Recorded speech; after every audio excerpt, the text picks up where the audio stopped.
Peace and blessings, everyone.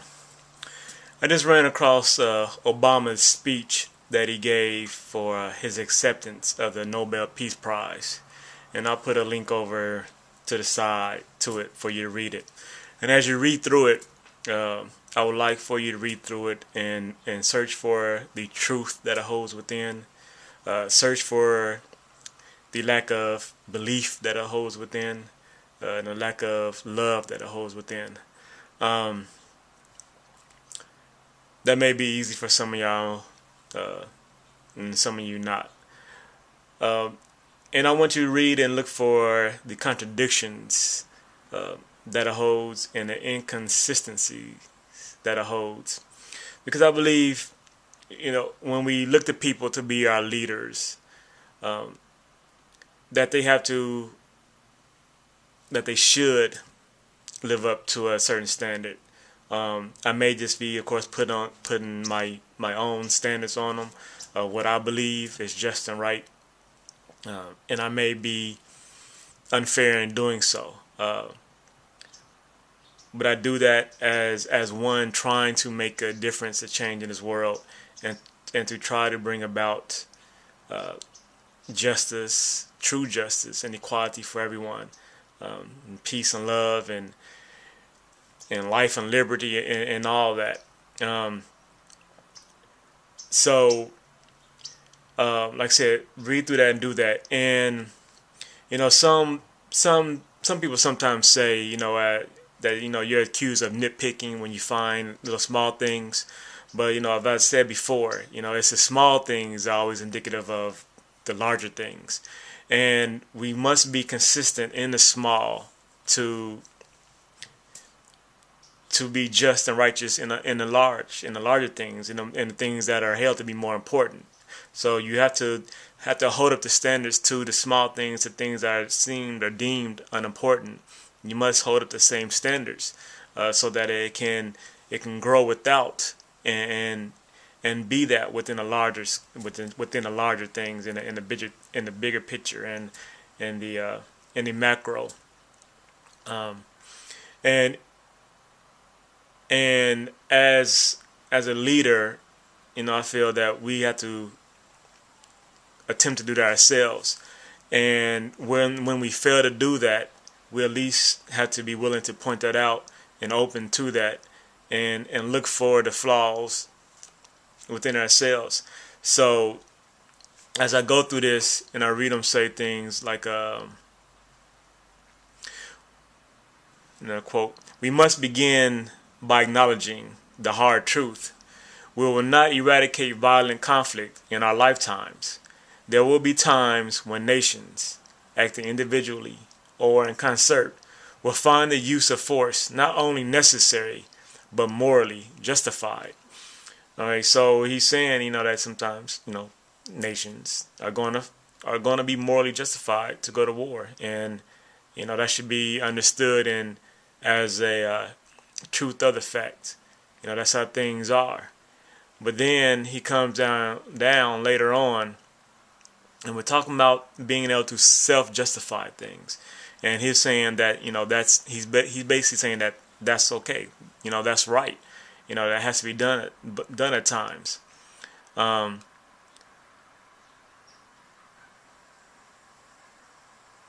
like I said, but then he comes down.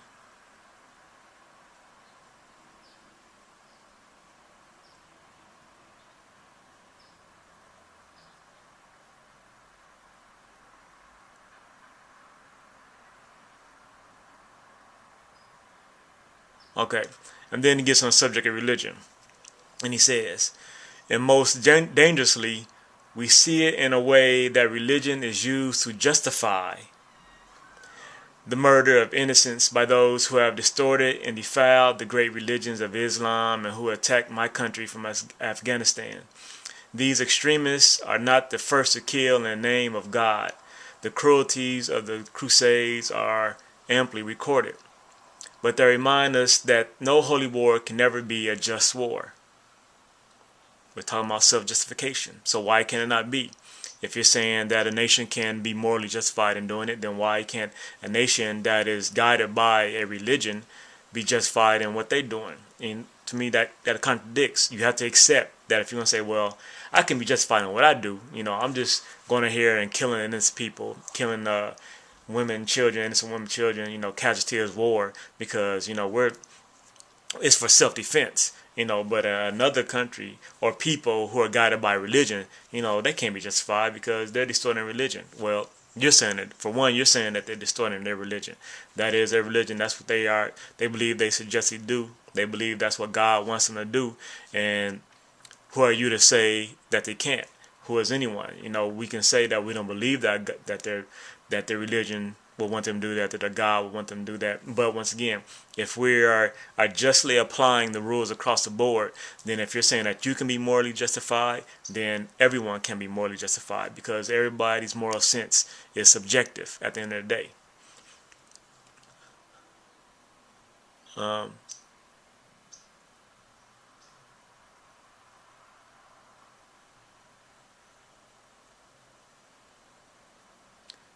Because he even speaks about for if you truly believe that you are carrying out divine will, then there is no need for restraint, no need to spare the pregnant mother, or the medic, or the Red Cross worker, or even a person of one's own faith. Such a warped view of religion is not just incompatible with the concept of peace, but I believe it's incompatible with the very purpose of faith. For the one rule that lies at the heart of every major religion, is that we do unto others as we would have them do unto us. And I would disagree with the last one. I think the one rule that lies at the heart of every major religion is truth. So once again, he's saying that, when people believe that they're carrying out the will of God, that they'll do things like killing pregnant mothers or medics. But that's what's happening in our current war. Our wars, in Iraq and a war in Afghanistan, we're killing pregnant women, we're killing children, we're killing medics. We're doing the same thing. And you, Mr. President, Barack Obama, have justified it within yourself. The justification is, once again, a defense of this country. Even like I said, you take it to this religious realm and want to change the rules. But one could say one is even more justified when they say God has a backing because God is the ultimate.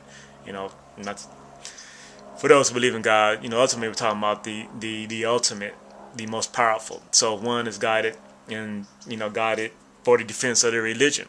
And really, if you think about it, that's what this war is going to be about. It's going to be about ideologies. All right, you're going over there fighting. It's unwinnable, all right, because you're fighting ideology more than anything. You're not fighting a nation. You're fighting these so-called terrorists, but these terrorists have certain ideology that they go out and they spread in different ways. And so, who are you really going to kill? It's no nation that you can go out and take out the heads of states and governments. You're going to take out maybe some leaders, maybe if you even get Bin Laden. But still, there is ideology. He's only the head of an ideology. It's like killing the Pope, all right? Then they put in a new Pope. Somebody's going to come up to take his place because it's all about ideology. And you're not going to kill that by war. You'll just get other people to come on board and take up that cause that, they're fighting against you because, they'll use that and say, see, look at America. Look how they're trying to kill us. And look how unjust they are. And so that's what happens. So it's a losing cause. And then it's the aspect of saying it's for self-defense. I have all these people, these racist people in here who attack me verbally. Would I be justified if I was to track them down and find out where they live and go to their home and kick their ass because I'm saying, it's for self-defense that they may come to hurt me? No, that wouldn't be allowed. You're not allowed in the United States to go to someone else's home and attack them because you say you're doing it to protect yourself. It's in self-defense because at some point in time they may come and attack you.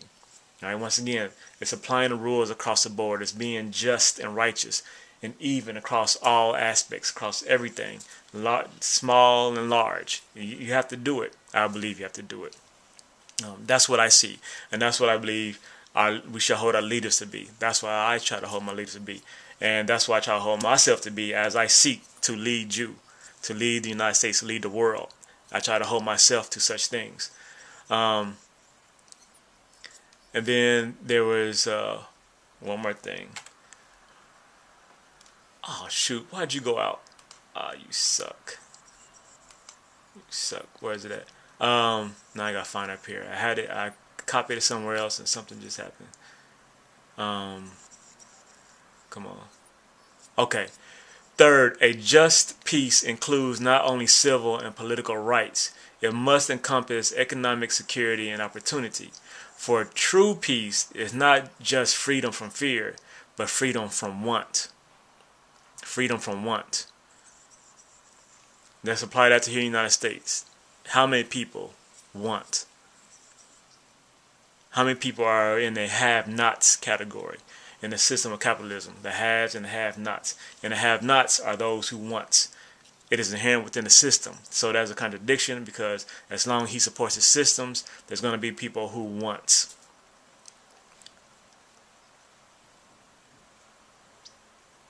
So if he believes that's truly that, then he should be seeking to get rid of capitalism, to change the system, and to give everybody what they want: the food, clothing, shelter, and medical care.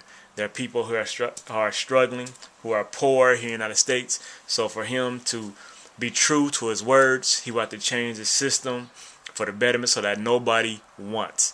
Once again, if he wants to stay true to that. And lastly, I'm saying lastly, it is undoubtedly true that development rarely takes root without security. It is also true that security does not exist where human beings do not have access to enough food or clean water or the medicine and shelter that they need to survive. And we do have that present here in the United States. There are people who don't have that. It does not exist where children can aspire to a decent education or a job that supports a family. The absence of hope can rot society from within. And I want you to look within the United States and see what's going on, and ask if we are upholding to these words, and how